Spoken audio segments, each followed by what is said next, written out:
Most people buy watches twice, the first time and then again when the first one disappoints.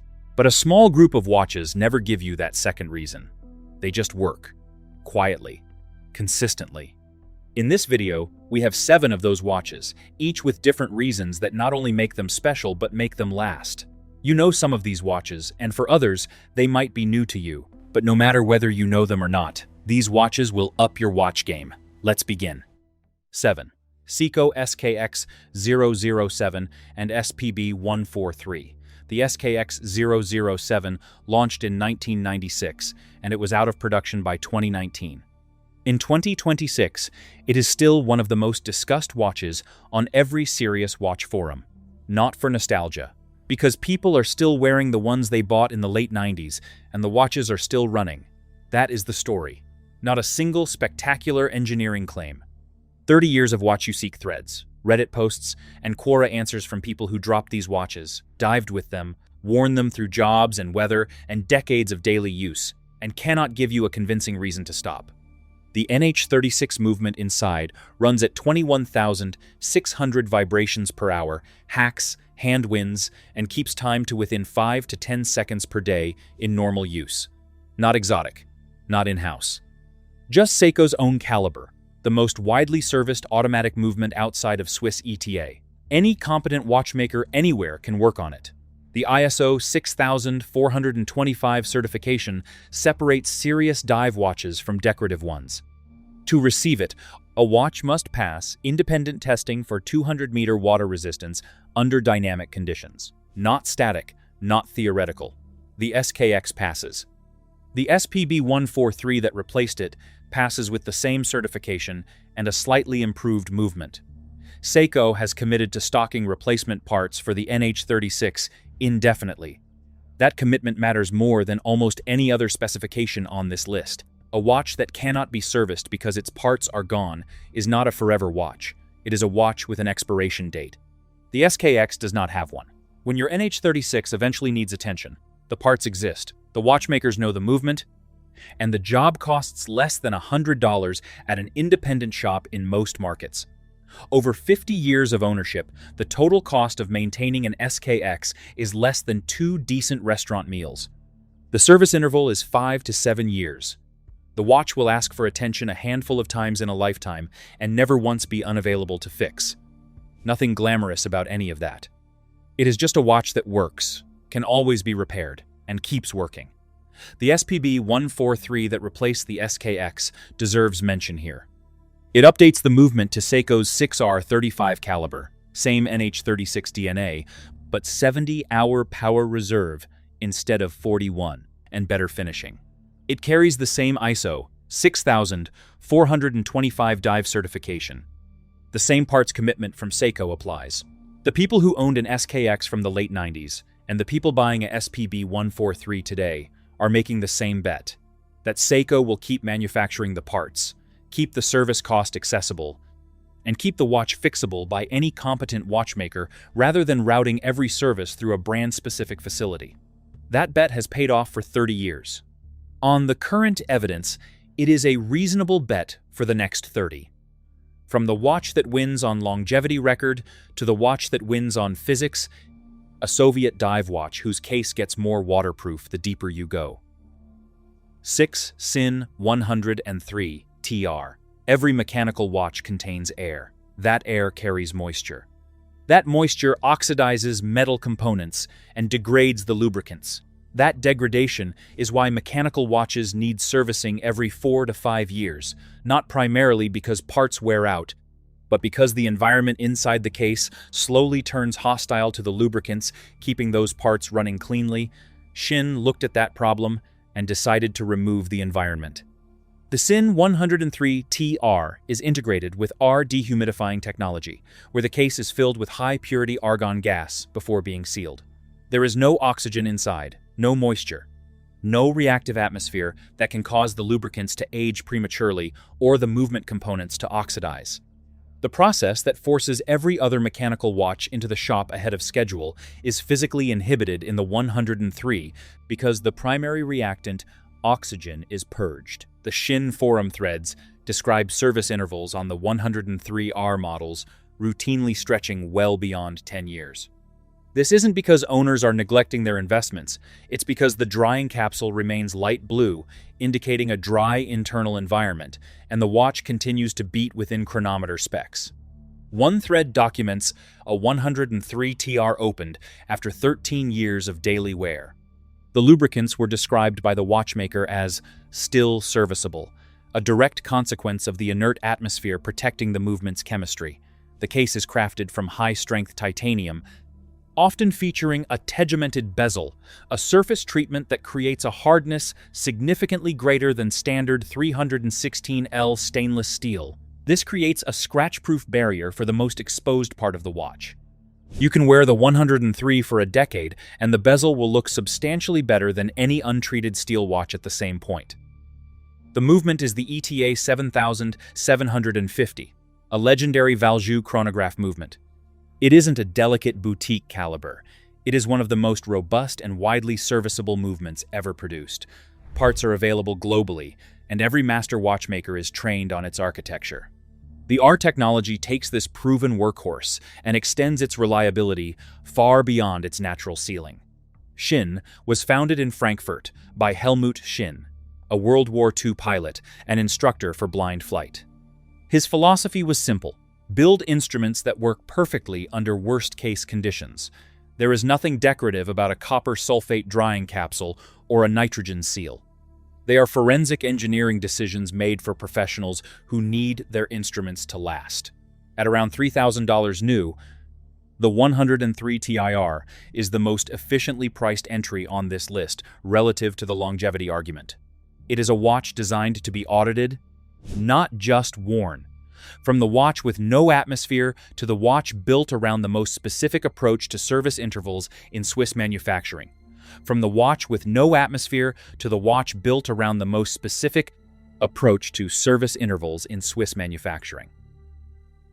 5 IWC Portugiser 7-day.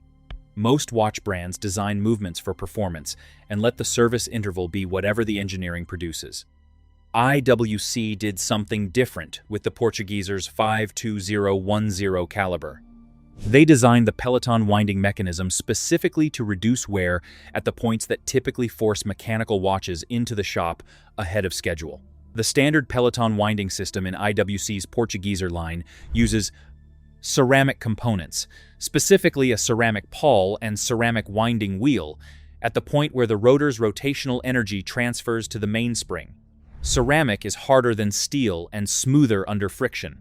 It generates less wear per unit of rotor movement. Less wear means less lubricant consumption. Less lubricant consumption means a longer interval before degradation reaches the point that affects accuracy or function. The stated result is that IWC publishes an 8-year recommended service interval for the Tenno Portugiser. The watch industry standard for a comparable automatic is 4 to 5 years. That gap is not marketing language filling a spec sheet. It is the direct consequence of reduced friction at a specific point in the winding system, producing measurably slower lubricant degradation. On TimeZone and WatchUseek, Portugiser owners report the watches running beyond the 8-year mark without noticeable accuracy deterioration. One documented thread follows a Portugiser automatic from 2002, still running at -3 to +2 seconds per day when posted in 2019. 17 years on, what IWC recommends servicing every 8. The owner noted no functional degradation had prompted the delay. The watch was simply still working. This is a $7,000 starting price. Run the numbers anyway.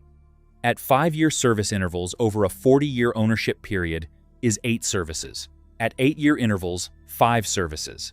The Portugiser's service is more complex than a standard movement, and more expensive when it arrives. But a sophisticated independent watchmaker can work on the 52010. It is not exclusively an IWC service movement. At the differential between standard service costs and Portugiser service costs, most analyses suggest the total cost over 40 years is roughly equivalent to a cheaper watch serviced more frequently. What you are actually buying at the higher price is the certainty. A watch whose service interval is defined by its engineering, not by a manufacturer's preference for frequent customer contact. A watch whose movement was designed by people who thought about ownership over a lifetime rather than sales over a quarter. The 7-day power reserve is not unrelated to the longevity story. A mainspring that never runs close to empty is a mainspring whose components operate within their designed stress range rather than at the extremes. The watch that is always well wound is the watch whose gear train ages most predictably, from the Swiss engineering approach to the Japanese one, and the question of whether a quartz watch can outlast a mechanical one. 4. Grand Seiko 9F Quartz. Before you close the video, hear the argument. The Grand Seiko 9F caliber runs at plus or minus 10 seconds per year. Not per day, per year. The most accurate Swiss chronometer certified movements run at plus or minus 4 seconds per day, in the best case, roughly plus or minus 24 minutes per year. The 9F is not 10% more accurate than that. It is not 50% more accurate. It is roughly 1,440 times more accurate. In a watch assembled by hand and individually regulated by a single Grand Seiko craftsperson, the twin-pulse motor inside the 9F delivers a stronger impulse to the hands than standard quartz movements, which eliminates the hand slip that affects cheaper quartz watches over time. The backlash auto-adjust mechanism detects and corrects any positional error in the seconds hand before the next pulse fires. The seconds hand hits its markers dead on, permanently, for decades. The 9F requires a battery replacement every 3 years, which is roughly $20 to $40 depending on who changes it.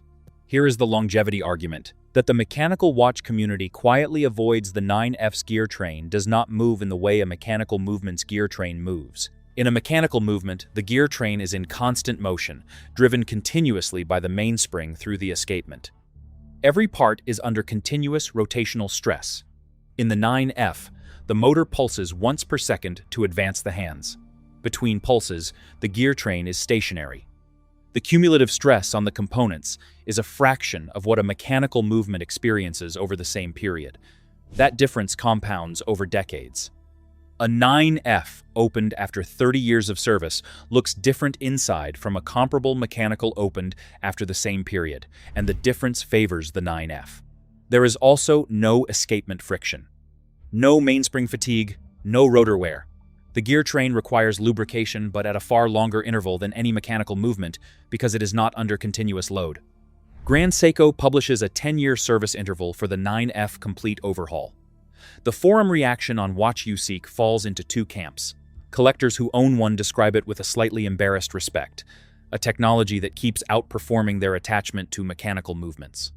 The collectors who do not have one say, "But it's quartz," in a tone that suggests they have not run the maintenance cost comparison or the accuracy comparison recently. Run the comparison. The 9F starts around $3,000. It keeps better time than any mechanical at 4 times the price. It needs a battery every 3 years and a complete service every 10.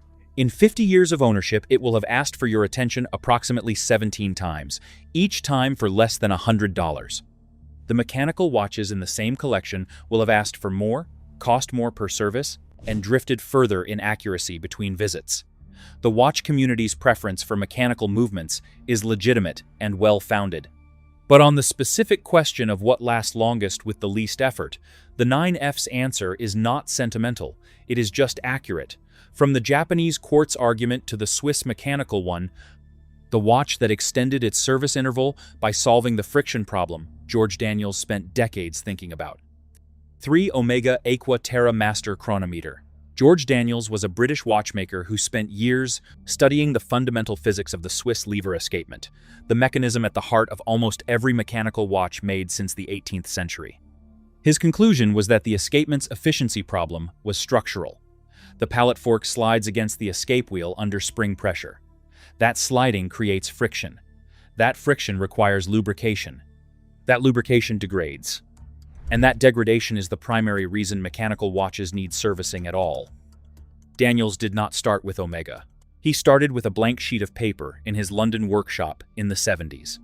He was arguably the finest watchmaker of the 20th century, a man who could make a complete watch from raw materials with hand tools, who restored complicated pocket watches that no living watchmaker could service, and who wrote the definitive English-language textbook on watchmaking from scratch. He had the credibility to make a fundamental claim about the escapement and be taken seriously. His claim was that the geometry was wrong from the start. 3 centuries of watchmakers had refined the Swiss lever. None had questioned whether refining it was the right approach. Daniels designed an alternative. Instead of sliding contact at the escapement, his coaxial design uses rolling and radial contact, geometries that require dramatically less lubrication because the wear pattern is fundamentally different. He demonstrated it. He proved it. He spent years trying to interest Swiss manufacturers. Most of them politely declined. Omega eventually listened. In 1999, after years of development to make the coaxial escapement manufacturable at scale, Omega introduced it to production watches. The modern implementation is the master chronometer caliber 8,900 inches, the Aquaterra. The service interval Omega states for this movement is 8 years, double the 4-year industry standard. The mechanism behind that claim is the one Daniels identified. At the escapement, the primary friction that consumed lubricants in conventional movements is reduced to near zero. The lubricant lasts longer because it is working less hard. A professional watchmaker's technical review on professional watches states it directly. The coaxial escapement's near elimination of lubrication at the impulse contact point means less degradation in timekeeping performance over both the power reserve and the service interval. When the lubricant degrades, accuracy drifts. In the coaxial design, that drift happens more slowly because the lubricant is not consumed as quickly. One honest caveat is that the coaxial movement is more complex to service than a standard lever escapement. Fewer watchmakers are trained on it. The service costs more when it arrives. The 8-year interval saves money on frequency. The higher per-service cost partially offsets that. Over 40 years of ownership, most analyses put the total cost of ownership roughly equal to a standard escapement watch serviced every 4 years. What you get for that equivalent cost is a movement whose accuracy remains stable longer between services, certified independently by METAS to 0 to +5 seconds per day in 6 positions, carrying an escapement that one of the greatest watchmakers of the last century spent a decade designing specifically so that mechanical watches would not degrade as quickly as they always had. The Aquaterra appeared in a previous script for having no credible complaints. Here, the argument is different. It is about what George Daniels actually built and why it lasts. From the watch that extended service intervals through friction reduction to the watch that charges you once for an object your family will maintain forever. 2. A Lange & Söhne Saxonia Thin. A. Lange & Söhne makes between 4,000 and 5,000 watches per year. They are based in Glashütte, Saxony. The Saxonia Thin contains the manually wound caliber L93. 1. Fewer than 180 parts, no complications beyond time display, and a construction philosophy that master watchmakers describe as among the most serviceable in all of high horology. The Forever watch is only forever if someone can fix it. This sounds obvious. It is almost never discussed when people talk about which watches to buy. A movement that requires a factory-trained specialist with proprietary tools is dependent on the factory's existence, the factory's continued willingness to service old pieces, and the factory's ability to source or manufacture parts for movements decades old. Many of those dependencies fail within a human lifetime. The Lange L93.1 does not have those dependencies in the same way. The architecture is logical and undisguised. There are no hidden complications, no patented subsystems requiring proprietary service fixtures. A master watchmaker with experience in hand-finished German movements can work on it. The German silver movement plate, the same material used in Glashütte since the 19th century, machines cleanly and holds its tolerances over decades without dimensional drift. The 3/4 movement plate holds the gear train in a fixed geometry. The swan neck spring provides stable regulation without creep. The screw-set balance wheel allows precise adjustment without specialized equipment. The hand-engraved balance cock is not merely decorative. The hand finishing removes tool marks and microburrs that can become stress concentrations over time, which is one of the reasons hand-finished movements tend to outlast machined-only movements in long-term service comparisons. On Time Zone's Lang Forum, Experienced watchmakers describe the L93.1 as close to an ideal movement for long-term ownership. One thread from a Glashütte-trained watchmaker notes, complete disassembly, cleaning, and reassembly to factory specification with standard tools, no proprietary fixtures required. Long has stated its policy explicitly. Every movement they have ever made will remain serviceable because they will continue to manufacture the parts. No Long becomes unserviceable. That is a company commitment rather than an engineering one, but given that Lang is employee-owned and has been since reunification, it is a more credible commitment than most luxury brands can make. The Saxonia Thin starts around $19,000. At 5.9 millimeters thick, it disappears under a shirt cuff. The watch you plan to wear every day for 50 years should be the one you can wear everywhere. And number one is the watch that solved the most fundamental engineering problem in 300 years of mechanical watchmaking, and proved it runs longer because of the solution. Before we move on to the next part, let me tell you this. Most people don't realize this, but buying a watch the wrong way can cost you thousands, and you won't even notice it until it's too late. You walk into a store or browse online, and everything looks the same, but behind the scenes, there's a system. Prices aren't always fair, availability is controlled, and one bad decision can leave you overpaying for something that doesn't even hold its value. That's why I created a complete free insider guide to buying watches. Inside, you'll find the best watches to buy, the watches to avoid, and how to choose a watch that actually fits your style and budget long-term. The goal is simple. I'll help you stop guessing and start buying smart. You'll find the free guide in the pinned comment and description. Now, let's move on to the next part. One Seiko Spring Drive. Every mechanical watch has an escapement. The escapement's job is to regulate the release of energy from the mainspring, to control the rate at which the power stored in the coiled spring is allowed to escape. The standard Swiss lever escapement does this through a physical collision. The pallet fork strikes the escape wheel tooth, releases it for a fraction of a second, catches the next tooth, and repeats. That collision happens 5 to 10 times per second. At 5 per second, a mechanical watch's escapement produces 432,000 impacts per day. Each produces friction. Each requires lubrication. The lubricant degrades, the accuracy drifts, the service interval arrives. This chain, friction, lubrication, degradation, service, has been the fundamental constraint of mechanical watchmaking since the pendulum clock gave way to the balance wheel in the 17th century. 300 years of watchmakers have worked around it. Nobody solved it until 1977. That year, Seiko engineer Yoshikazu Akahane began working on an alternative. He called his project the Spring Drive.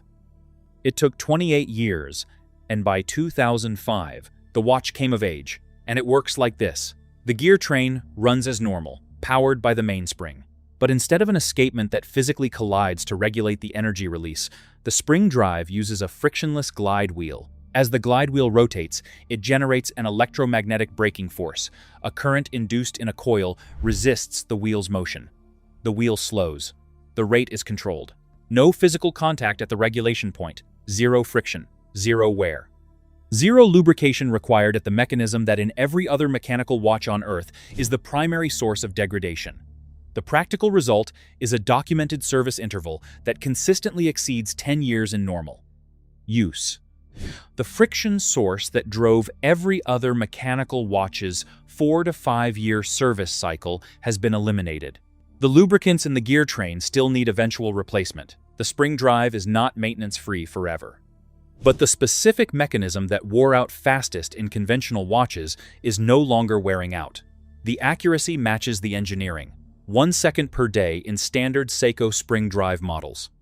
Grand Seiko's high-specification Spring Drive movements in still air conditions reach half a second per day. The Caliber 9 R31, used in the Grand Seiko Snowflake and similar models, is specified at plus or minus 1 second per day and routinely beats that specification in practice.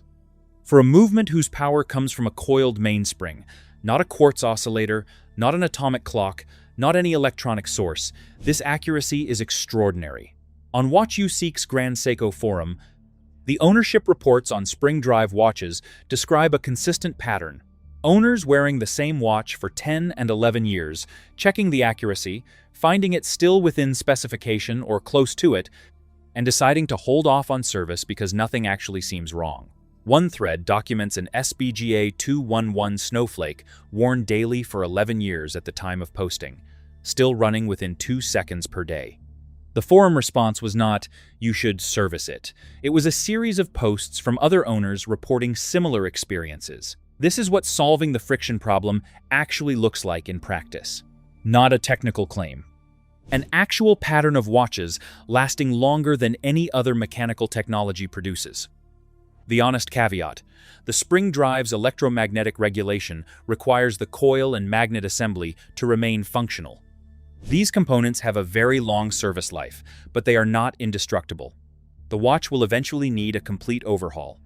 The point is that eventually arrives a decade or more later than with any comparable mechanical movement. Spring drive is available in Seiko configuration from around $800 and in Grand Seiko configuration from around $3,000. The movement technology is the same at both price points. You are not buying better spring drive physics at the higher price. You are buying better case finishing, more considered design, and the Grand Seiko name. The spring that drives it and the frictionless regulator that controls it are the same engineering regardless. 300 years. That is how long the friction problem sat unsolved. Yoshikazu Akahane and 28 years of engineering produced a watch that measurably, verifiably lasts longer than every other mechanical watch ever made. Not by a little. By a factor that the service records make impossible to argue with. The spring drive also matters as a statement about what watchmaking is capable of when a manufacturer stops defending existing solutions and starts questioning whether the solutions are correct. The Swiss lever escapement is not bad technology. It is excellent technology, refined over 3 centuries by the most skilled watchmakers in history. But it was always a workaround for the fundamental problem of regulating a mechanical power source. The spring drive is not a refinement of that workaround.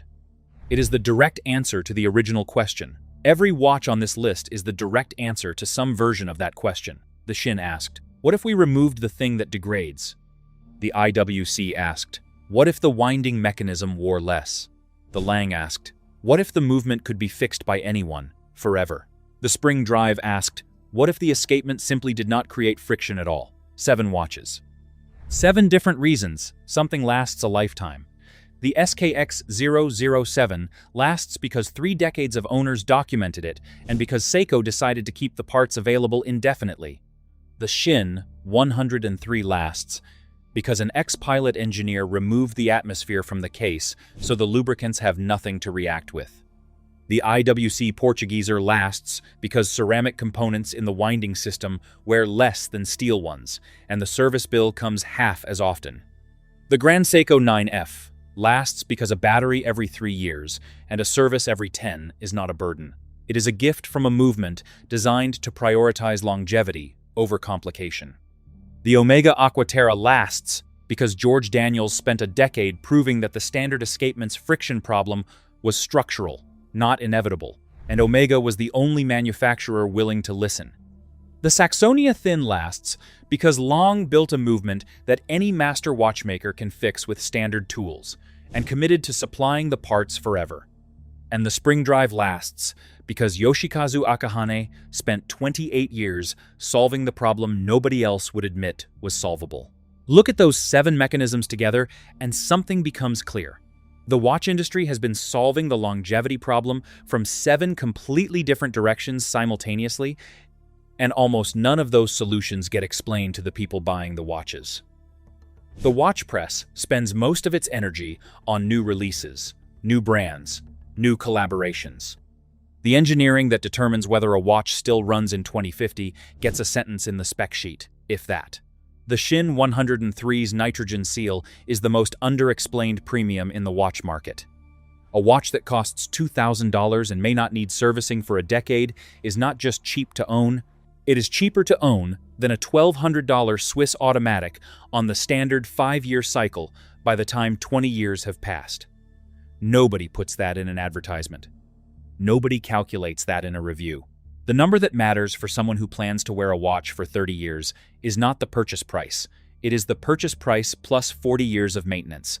That number looks different for every watch on this list. The Forever Watch is not one thing. It is whatever solves the specific problem that kills everything else. The friction, the atmosphere, the parts supply, the service cost, the escapement physics. Every entry on this list reached longevity by a different route. Some removed the problem, some reduced it. Some designed around it institutionally. Some solved it at the fundamental physics level that 3 centuries of watchmaking had accepted as unsolvable. So, which watch speaks to you? Do you have any in your collection, or will you be buying anyone soon? Let me know in the comments. We will have a great chat about it. Also, help this video reach other viewers by liking and subscribing. I will see you in the next one.